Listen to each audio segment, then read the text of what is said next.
Have you ever wondered why the harder we try to bend a situation to our will, the worse and more out of reach it becomes?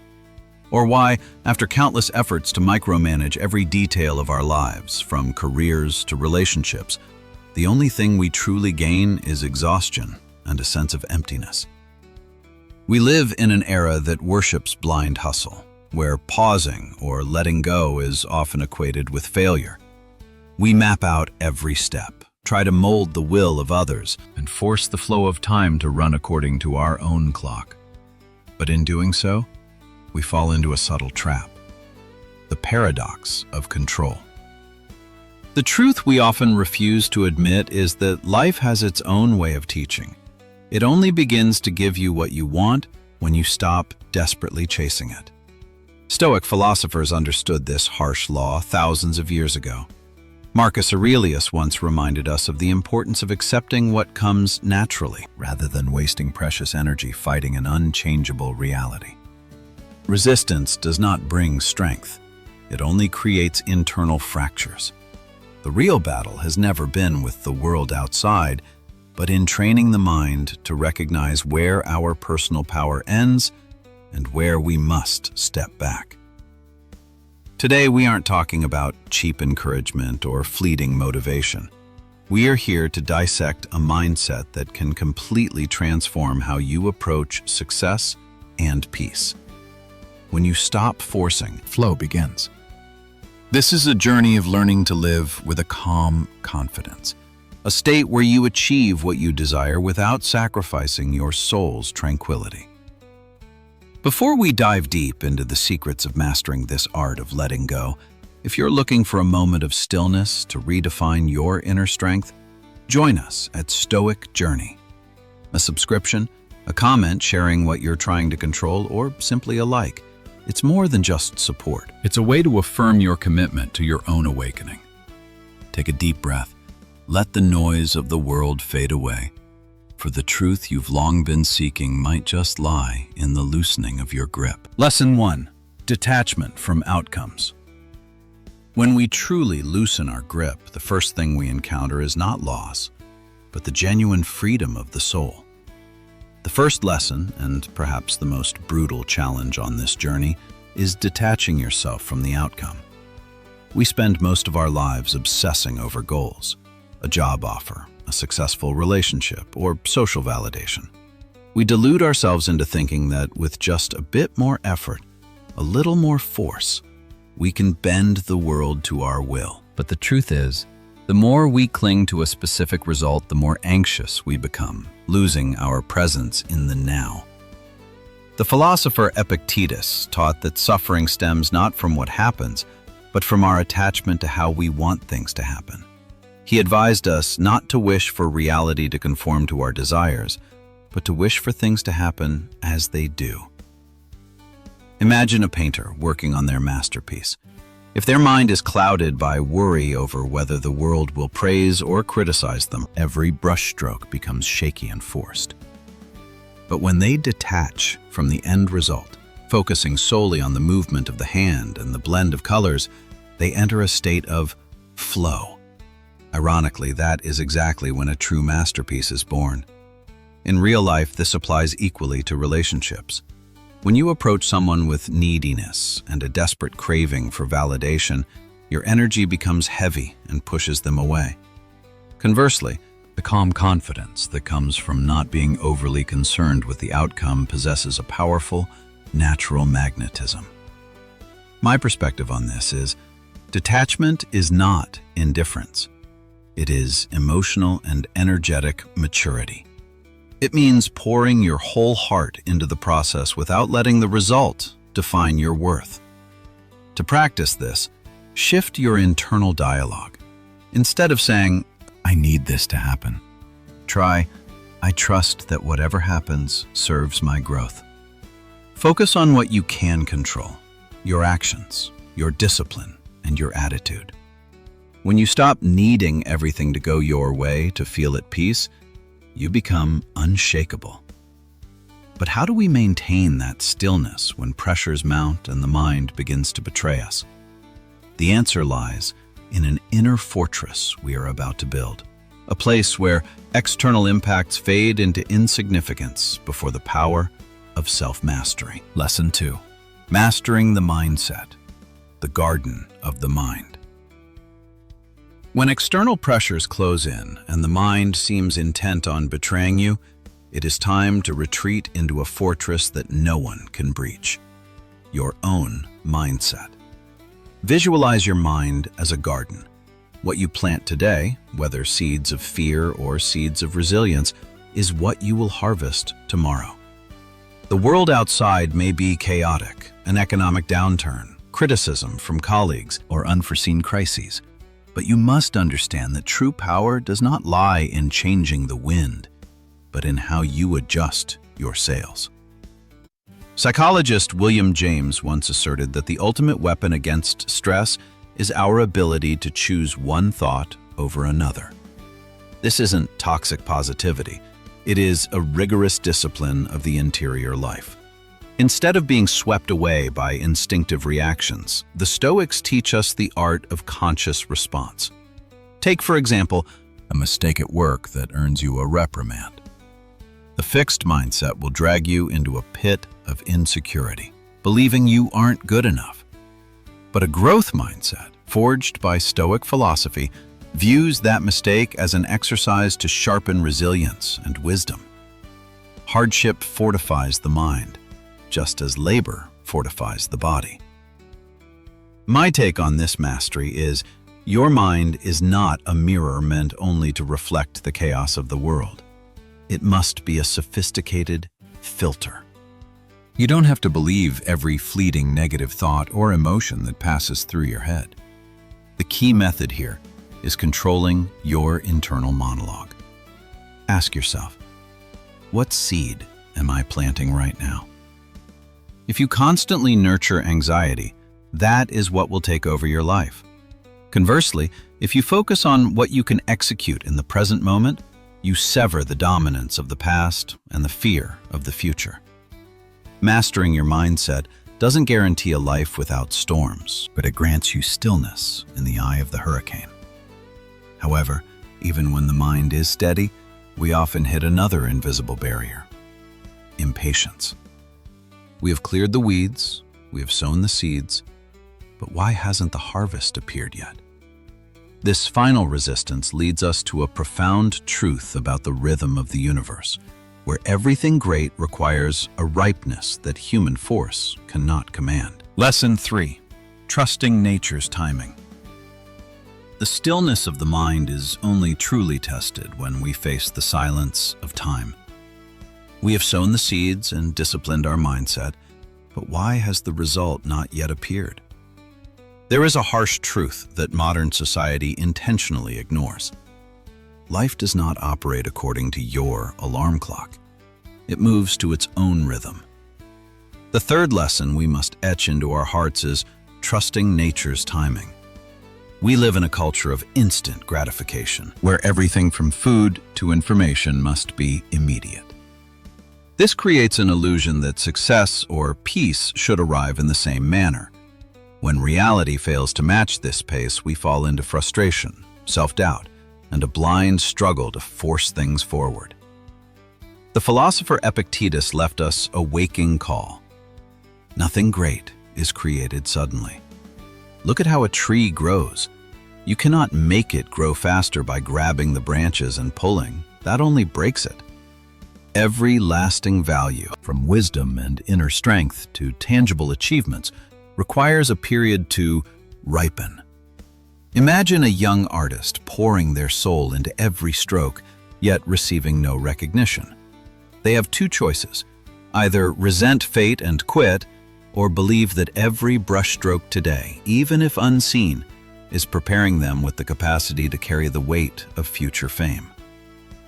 A profound insight here is, this is not passive waiting. It is the understanding that time is a filter. If what you want hasn't arrived, perhaps it is because you are still in the process of becoming the version of yourself strong enough to sustain it. Nature's timing is never a second early or a minute late. It arrives exactly when you are no longer governed by the need for it to feel happy. The practice here is action in flow. Continue to show up, stay disciplined, but learn to love the process of refinement more than the end result. Lesson 4. The boundary between effort and force. Once we understand the rhythm of time, an inevitable question arises. Where is the true line between giving your all and forcing reality? This is a thin line, but it determines the entire quality of your life. Seneca, one of the most brilliant Stoic philosophers, reminded us that effort combined with patience achieves far more than coercion fueled by anxiety.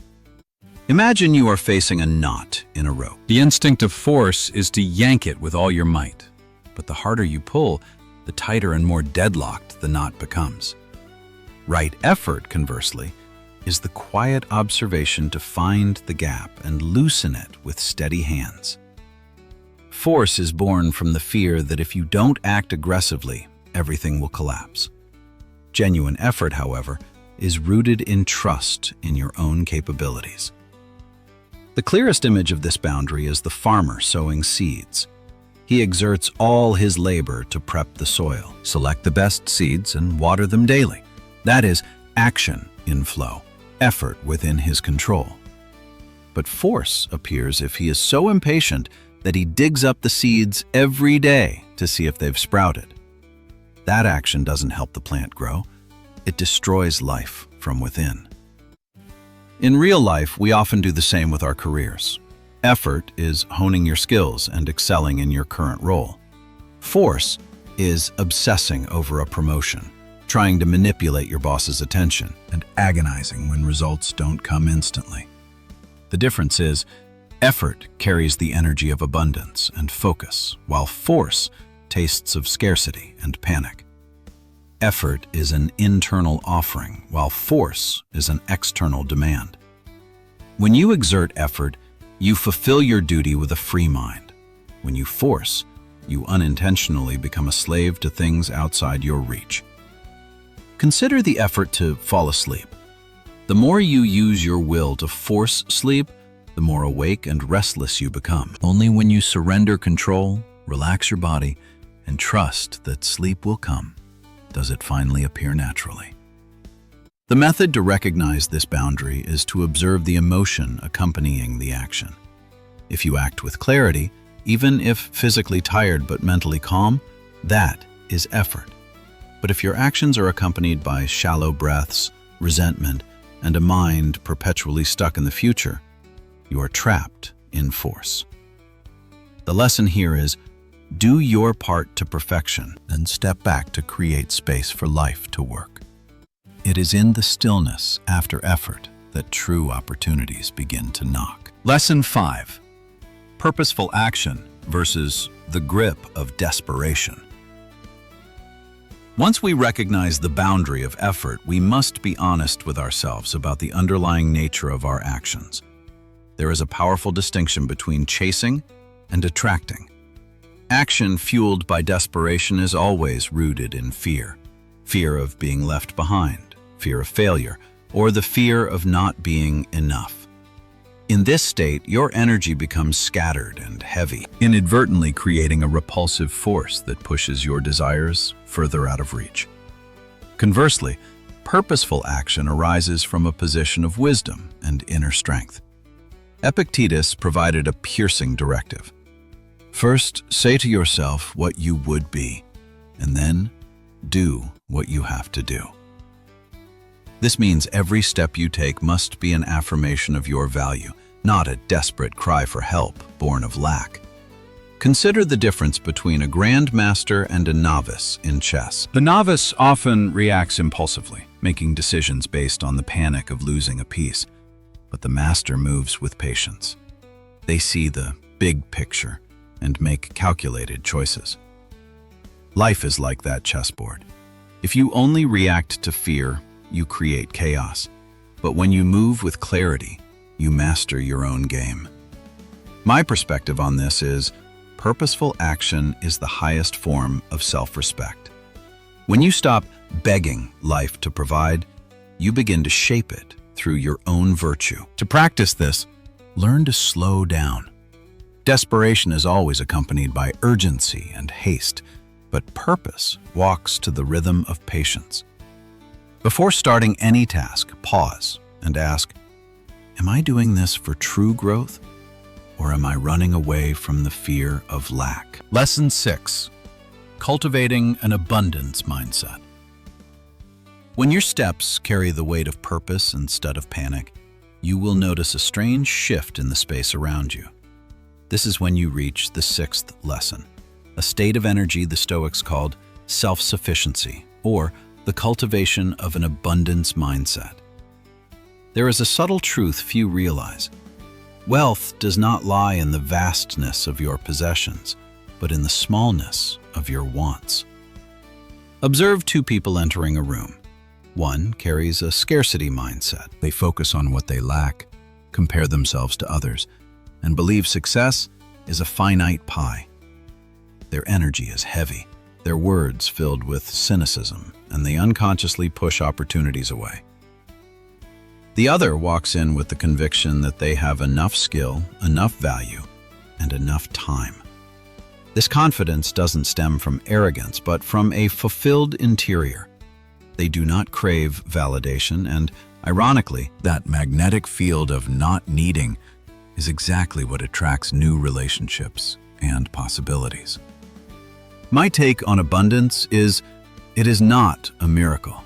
It is a mechanism of perception.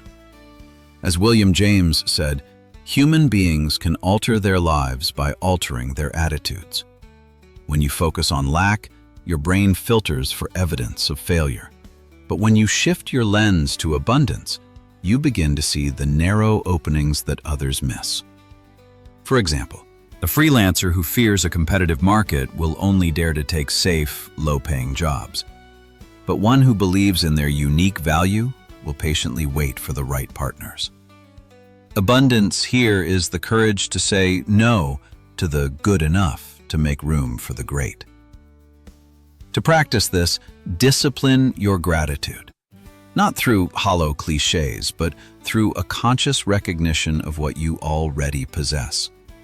A sharp mind, a body capable of effort, or a lesson learned from defeat. Act as if you already have enough, not to fake it, but to liberate yourself from attachment to the outcome. Inner abundance is the foundation for entering a higher state, where action and letting go are no longer opposites, but a unified flow. There, you no longer have to strain to hold on to everything because you understand that true power does not lie in a clenched fist, but in the ability to release your grip and let everything find its rightful place. Lesson 7. The ripple effect of equanimity. When abundance permeates every fiber of your thought, it is no longer merely an internal state of stillness. It begins to radiate outward like an invisible but powerful magnetic field. This is when we encounter the ripple effect of equanimity. Observe a stone falling into a tranquil lake. The ripples expand, impacting everything on the surface without the need for force. The composure of a Stoic practitioner operates in the same way. In a world full of turbulence and hurried energy, your serenity becomes a focal point, a harbor where others and even opportunities naturally seek refuge. Desperate energy or blind chasing often creates resistance from the universe. When you walk into a room with the mindset of non-needing, requiring no external validation to feel happy, you suddenly become the most powerful person there. Seneca once said that fates lead the willing and drag the reluctant. Being willing means total alignment with reality. It is the ability to keep the mind untainted by anxieties over judgment. This is the power of non-needing. When you prove that your peace does not depend on a specific job or a specific person, your perceived value naturally skyrockets. Imagine a tense business negotiation. One side constantly checks their watch, anxious about quotas and forcing terms. This energy makes partners guarded. The other side sits with a sharp composure. They listen more than they speak. They understand their boundaries. and they are ready to walk away if values do not align. That very equanimity, free from desperation, creates an intense magnetism, fostering trust and a desire to connect. The core insight is, equanimity is not passivity, it is strategic confidence. It allows you to see what the panicked miss and to make decisions as a master rather than a victim. Lesson 8. Identifying the boundaries of control. The equanimity we speak of is not a gift of luck, but the fruit of a radical purification of perception. To reach the peak of self-sovereignty, we must face the most foundational lesson of Stoic philosophy, the dichotomy of control. We often fall into exhaustion trying to manage things that do not belong to us, from public opinion and others' reactions to the unpredictable variables of the future. But true freedom, the kind that no one can take away, emerges only when we are brave enough to ignore what lies beyond our reach. Think of it as an energetic sorting. On one side are the things we can mold, like our thoughts and actions. On the other is everything external that we must accept. The profound perspective to internalize is, the boundary of control is not a barrier, it is a liberation. When you stop trying to direct the lives of others or force destiny to bend to your will, you reclaim a massive reservoir of energy to invest in yourself. Imagine preparing for an important interview. Your genuine effort lies in research and preparation. That is within your grasp. But the moment you enter the room fearing, what if they don't choose me? Your energy shifts from confidence to anxiety. The effort to control the outcome is precisely what makes you perform worse. Marcus Aurelius reminded us, do what you must and let happen what may. The practical method here is the 3-step filter. Before any issue, ask yourself, can I influence this? If yes, act with total focus. If no, practice absolute acceptance and trust in your ability to adapt to any scenario. The truth is, we often suffer more in imagination than in reality. By clearly defining this boundary, you are no longer a victim of circumstance, but the sole sovereign of your inner kingdom. Ultimately, after all the calculations and the long, sleepless nights worrying about a future that is yet to arrive, we are forced to return to a simple yet authoritative truth. Self-mastery is the ultimate power. Life has never been a battle to change the cards you were dealt. It is the art of playing those cards with razor-sharp composure. True strength does not lie in a clenched fist or a scream demanding that reality submit. It lies in the ability to keep the lake of the mind ripple-free, even as the harshest storms make landfall. When you master your reaction, you reclaim the power you once inadvertently handed over to external circumstances. Look at the difference between one who succeeds through coercion and one who succeeds through attraction. The one who forces is like an exhausted hunter, breathless, anxious, and constantly fearing the prey will slip away. But the one who masters themselves stands like a high mountain. The mountain does not chase the clouds. The clouds find their way to the mountain. Imagine a leader facing the collapse of a passion project. While others panic and seek someone to blame, the self-mastering individual simply observes in silence, accepts reality as it is, and asks, what virtue can I forge from this wreckage? That silence is a form of inherent authority, commanding respect and attracting solutions that haste could never perceive. My perspective on this power is not that it is rigid or unfeeling, but rather a sophisticated flexibility of the soul. Self-mastery is when you can stand in a room full of judgment, yet your soul remains an impenetrable fortress. You no longer need the world to praise you to feel worthy, and from that stance of non-needing, you become truly free. The world outside is essentially a mirror reflecting the order or chaos within you. When the interior is a kingdom of discipline and abundant faith, external reality will miraculously rearrange itself to match that order. The core practice here is internal alignment. Instead of asking what life will bring you tomorrow, ask what mindset you will bring into that tomorrow. Focus on aligning your actions with your core values, rather than chasing the shadows of superficial success painted by society. True power is the moment you realize you don't need to scramble for what rightfully belongs to you.